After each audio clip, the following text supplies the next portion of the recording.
Welcome Amakhosi Network, welcome to the channel. Today we're going to be chatting about Chiefs beating Venda FC 5-1. This is the rumors that has happened that Chiefs played a friendly. Well, we know they played Venda FC yesterday at 10 o'clock and they apparently beat the 5-1. And they think Gonzalez scored a hat-trick, so we're going to chat about that.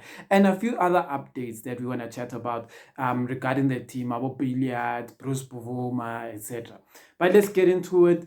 Please like, comment, and subscribe and join the channel. And yeah, become part of the family. Be a subscriber. Subscribe. Press that little icon that tends to appear here and subscribe to the channel. And thank you to those support and comment on the channel. Thank you so much. But yeah, let's get to it, guys. So, and one more thing, don't forget to become a member. It's 20 bucks. Just hit that join. It says join there. Hit it. Support the channel. But let's get to it. The story I'm going to chat about is the 5-1. So the 5-1 is not apparently, Chiefs played a friendly against Venda FC. I believe Venda FC is an NFD team. They beat Venda FC 5-1. The people who scored is Gonzalez scored a hat-trick, first half hat-trick. Then Ranga scored in the second half. Then Umodi also scored. So we won 5-1. And a lot of you are not going to take this one serious. I know a lot of you are going to feel like, okay, yeah, but it's an NFD team and stuff like that.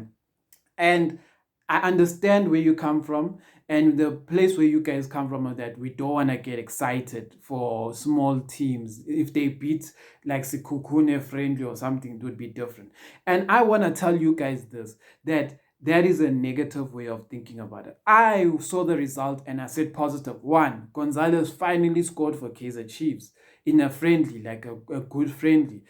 Two, Ranga scored another goal. Modi scored, meaning that the people who scored are the people who are our attackers. So that is a positive. Another positive is this, guys. When we had the preseason with Molefe Ntseki, if you guys remember correctly, our preseason with Molefe Ntseki, we were losing. Teams were beating us 1-0, 1-0, 1-0, 1-0, 1-0. We went to Botswana. We played those teams in Botswana. We played Yanga. Yanga beat us. Botswana teams beat us. I forgot which one beat us. I even forgot. It was the Township Rollers. I think it was Township Rollers beat us. Then we came and played South African friendlies. The news came out that we were losing. We basically did not win preseason games. So now, and what's worse, we were not scoring goals. So really the goals were not coming in at all in the preseason. Like we were just beaten 1-0, 1-0, 1-0. So where were the goals? Now we scored 5-1. And this is where I'm going to jump in. 5-1 against a lower division team is the score that has to happen. You have to beat a lower division team 5 and above. NFD, doesn't matter if the person's on top of the log or whatever, because we're saying the standard at the top is better than the standard at the bottom, we have to beat them 5.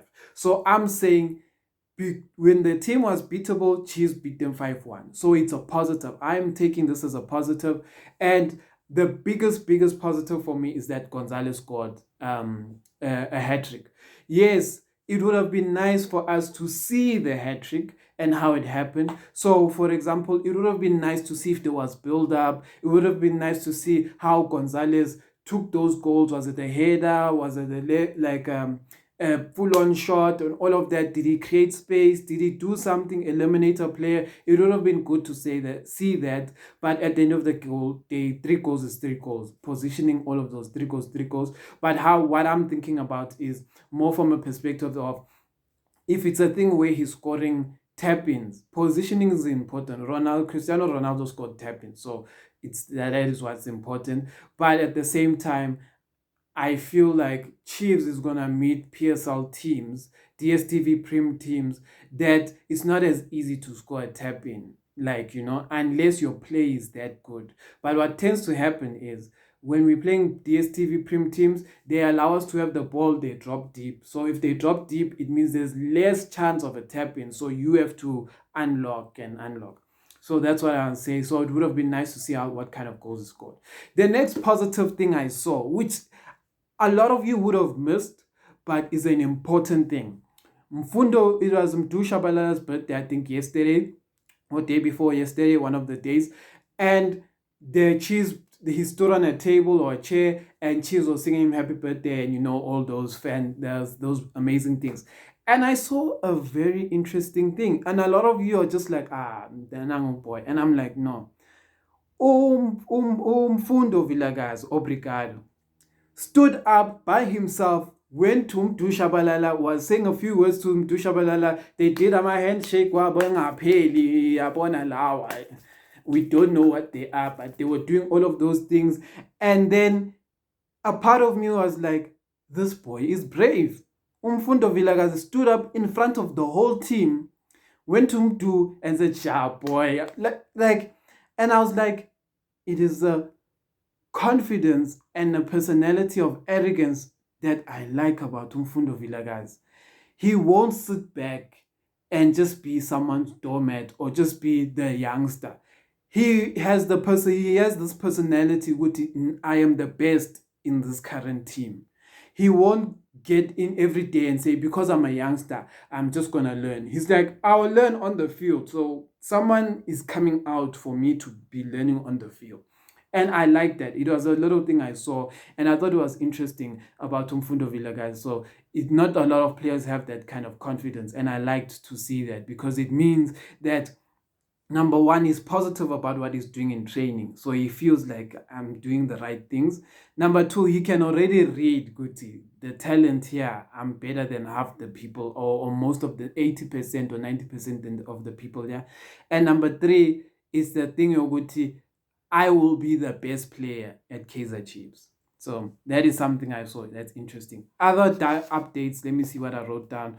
Oh, Bruce Vuma, apparently Chiefs is chatting. They're going to extend his contract for 2 more years up to 2026 because he's been doing well. But yeah, well done to Bruce. He has been doing well. At the beginning of the season, I was one of the people who said I thought he should have gone out on loan because this thing of him sitting and just in jail doing nothing, it's not good for a keeper. A keeper has to play even if he goes and plays for Cape Town Spurs because they're struggling with the keeper and all of those things. But I thought he had to get a loan. But luckily for him, Kune had his suspension things. Peterson had his mental things. So he was the third option and he got his chance. Sometimes patience works like that. So it will be difficult for the Peterson and Ukune to take Bruce Buvuma's spot because if it's not broken, don't fix it. The next update I wanted to say, we also, Ukama Billiard is now training with Supersport. So I'm sorry about that one. Doesn't seem like he's ever going to come back to Chiefs. I am disappointed with that because I wanted him to win a title with Chiefs. I think he deserved that much. But anyway, Amakhosi for life. Enjoy your Sunday. Tomorrow we have some more topics that we're going to give you. But for now, Amakhosi for life.